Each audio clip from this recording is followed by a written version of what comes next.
All right, we're going to start this section off with a particle whose position function is given.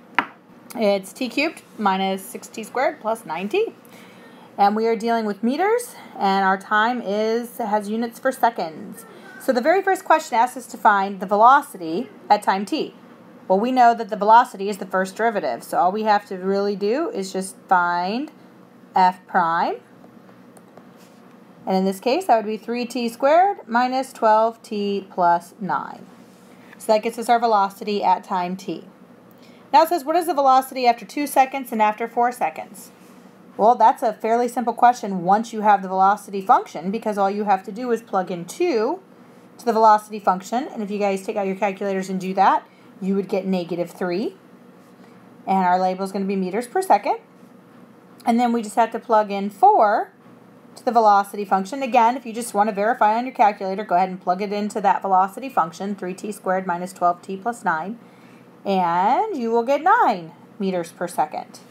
So obviously at 2 seconds, you know that the particle is moving backwards, or to the left the way we're going to look at it, and at 4 seconds, we know that it's moving forwards. And we can also calculate the speed, because the speed is the absolute value of the velocity, so it's moving faster at 4 seconds than it is at 2. Next, we are asked to figure out when the particle is at rest. Well, the particle would be at rest when the velocity would equal 0. So we just need to figure out where is velocity equal to 0. Our original velocity function that we found was 3t squared minus 12t plus 9, and I noticed that that's all divisible by 3. So I'm going to set that equal to 0, and I'm going to factor out a 3, getting me t squared minus 4t plus 3. And I notice that that is factorable without having to use the quadratic formula, because I can factor it so that I have t minus 3 and t minus 1. So therefore, I know that this particle is at rest when this is equal to 0, so at 3, and when this is equal to 0, so at 1. Our final answer would be at 3 seconds and 1 second, the particle is at rest.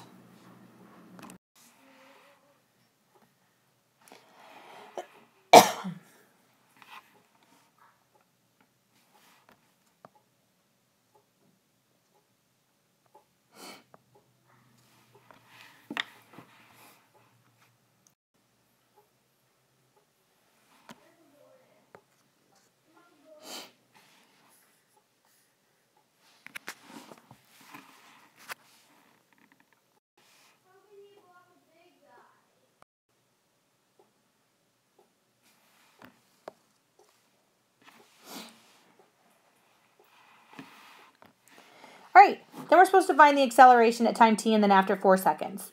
Well, again, we had a velocity function. If we go back to what the velocity function was that we found in letter A, our velocity was v of t equals 3t squared minus 12t plus 9. And we know that acceleration is just the velocity's derivative. So, it's supposed to be a prime there. If we look at that, then the velocity, or the acceleration function, the velocity's derivative would be 6t minus 12. So that would be our acceleration function. And then we're supposed to figure out the acceleration at 4. So we just need to plug 4 into our acceleration function, and when you do that, you get 12 meters per second squared. All right, and then I'm going to ask you guys maybe to go ahead on your graphing calculators or on Desmos, go ahead and graph all 3 of those functions. So the position function, the velocity function, and the acceleration function. So go ahead and pause the tape and graph all of those so that we can do the next part. All right, we already kind of talked about some of this, but just as a refresher, and those of you that are in physics probably also have already seen this. So basically what we need to know that in order to determine whether or not something is speeding up or slowing down, we need to know that the velocity and acceleration have the same sign. So if velocity and acceleration are both positive or both negative, so as long as they have the same sign, then we know the particle is speeding up. But when velocity and acceleration have opposite signs, the particle is slowing down. So I want to go ahead and take a look at this function. I have graphed all three of these like I asked you guys to do. So I have all three of them graphed. The pink is the original, the blue is velocity, and then the green is the acceleration. So we want to take a look at when do these things have the same sign and when do they have opposite signs. Now we could do this algebraically as well, but sometimes it's just easier to do it when it's graphed. And in this case, I would say that's very true. So looking at this, we want to know when is the blue graph and the green graph both above or both below the x-axis.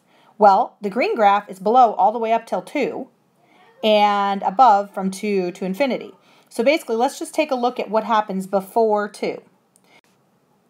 All right, so the blue graph starts out from 0 to 1. It's above, and the green graph is below. So if you see this right here, the blue graph is above the x-axis, but the green graph we know is below all the way up till 2.